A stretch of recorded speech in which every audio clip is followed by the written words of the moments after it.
भगवान विष्णु जी और माता लक्ष्मी जी की कथा।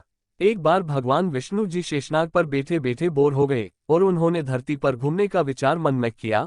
वैसे भी कई साल बीत गए थे धरती पर आए और वह अपनी यात्रा की तैयारी में लग गए। स्वामी को तैयार होता देखकर लक्ष्मी माँ ने पूछा, आज सुबह सुबह कहाँ जाने की तैयारी हो रही है? विष्णु जी ने कहा, हे लक्ष्मी, मैं धरती लोक पर घूमने जा रहा हूँ। तो कुछ सोचकर लक्ष्मी माँ ने कहा, हे देव, क्या मैं भी आपके साथ चल सकती हूँ? भगवान विष्णु ने 2 पल सोचा, फिर कहा, एक शर्त पर। तुम मेरे साथ चल सकती हो। तुम धरती पर पहुंचकर उत्तर दिशा की ओर बिल्कुल मत देखना। इसके साथ ही माता लक्ष्मी ने हाँ कह के अपनी मनवा ली।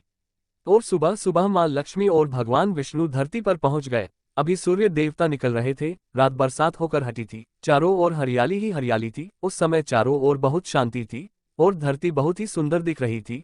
और माँ लक्ष्मी मंत्रमुग्ध होकर धरती को देख रही थी और भूल गई कि पति को क्या वचन देकर आई है।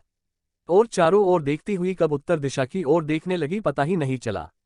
उत्तर दिशा में माँ लक्ष्मी को एक बहुत ही सुंदर बगीचा नजर आया और उस तरफ से भीनी भीनी खुशबू आ रही थी और बहुत ही सुंदर सुंदर फूल खिले थे। यह एक फूलों का खेत था और माँ लक्ष्मी बिना सोचे समझे उस खेत में गई और एक सुंदर सा फूल तोड़ लाए। लेकिन ये क्या, जब माँ लक्ष्मी भगवान विष्णु के पास वापस आई तो भगवान विष्णु की आंखों में आंसू थे और भगवान विष्णु ने माँ लक्ष्मी को कहा कि कभी भी किसी से बिना पूछे उसका कुछ भी नहीं लेना चाहिए और साथ ही अपना वचन भी याद दिलाया।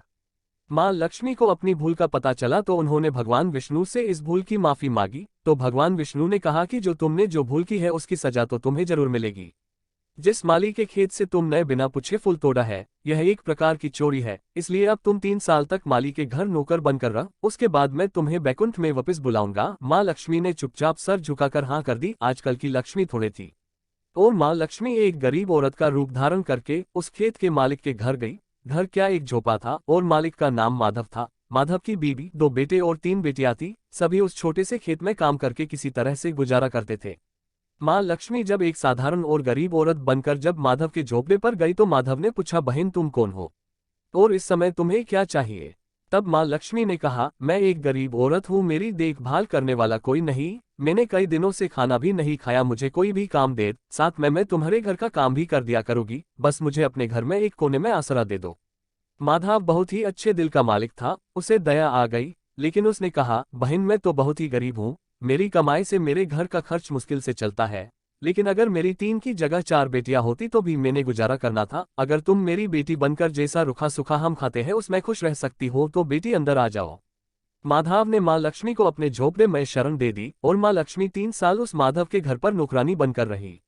जिस दिन माँ लक्ष्मी माधव के घर आई थी उससे दूसरे दिन ही माधव को इतनी आमदनी हुई फूलों से कि शाम को एक गाय खरीद ली। फिर धीरे धीरे माधव ने काफी जमीन खरीद ली और सबने अच्छे अच्छे कपड़े भी बनवा लिए और फिर एक बड़ा पक्का घर भी बनवा लिया। बेटियों और बीबी ने गहने भी बनवा लिए और अब मकान भी बहुत बड़ा बनवा लिया था।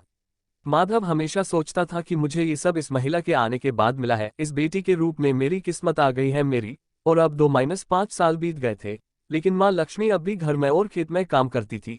एक दिन माधव जब अपने खेतों से काम खत्म करके घर आया तो उसने अपने घर के सामने द्वार पर एक देवी स्वरूप गहनों से लदी एक औरत को देखा। ध्यान से देखकर पहचान गया, अरे ये तो मेरी मुंह बोली चौथी बेटी यानी वही औरत है। और पहचान गया कि यह तो माँ लक्ष्मी है। अब तक माधव का पूरा परिवार बाहर आ गया था और सब हैरान होकर माँ लक्ष्मी को देख रहे थे। माधव बोला, है माँ हमें माफ कर, हमने तेरे से अनजाने में ही घर और खेत में काम करवाया है। माँ ये कैसा अपराध हो गया है माँ, हम सबको माफ कर दे। अब माँ लक्ष्मी मुस्कुराए और बोली, है माधव तुम बहुत ही अच्छे और दयालु व्यक्ति हो। तुमने मुझे अपनी बेटी की तरह से रखा, अपने परिवार के सदस्य की तरह से। इसके बदले में तुम्हें वरदान देती हूँ कि तुम्हारे पास कभी भी खुशियों की और धन की कमी नहीं रहेगी। तुम्हें सारे सुख मिलेंगे जिसके तुम हकदार हो। और फिर माँ अपने स्वामी के द्वारा भेजे रथ में बैठकर बैकुंठ चली गई। इसी भगवान की वीडियो देखने के लिए सब्सक्राइब करें चैनल को और बेल आइकॉन दबाएं।